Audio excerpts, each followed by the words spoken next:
Fabian, we've got a Prime Minister who's got his hands full at the moment with the handling of the pandemic as he debates what sort of measures should be taken at this point to try and stem the tide of the virus. So what are we likely to see on the Brexit front? Do you think he will walk away from negotiations like he had threatened? I think it's very unlikely that he will walk away at this stage. Yes, he has his hands full with the pandemic.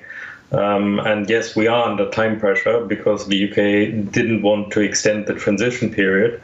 But there are still a number of issues which have to be resolved. And for the moment, the UK is not willing to accept that this will mean compromises. So there have to be further talks. But we have to get to a landing zone very soon. If we don't get to a landing zone, time will simply run out.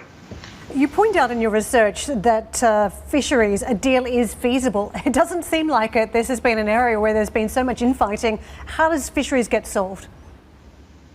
Well, fisheries is difficult because there's a lot of politics involved in it. It is, in terms of its economic significance, a small sector. So there is a potential deal which can be found with some compromise from both sides, but it will require compromise from both sides, and the leaders, and that includes leaders on the EU side, will then have to be able to sell this politically back home. So it is politically tricky, but it is still possible to find a compromise somewhere in the middle. Fabian, let's look at competition rules. Do you think it's feasible that the EU will accept less stringent competition regulation for the UK going forward in exchange for a strong dispute settlement mechanism?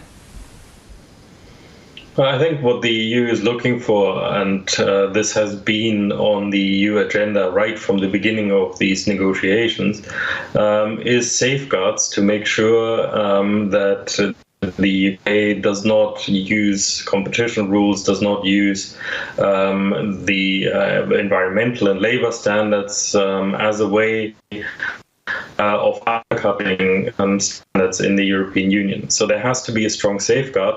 Now it has to be an even stronger safeguard because the UK has put the UK Internal Market Bill on the table, saying that they might break international law, that they might break the agreements with the European Union.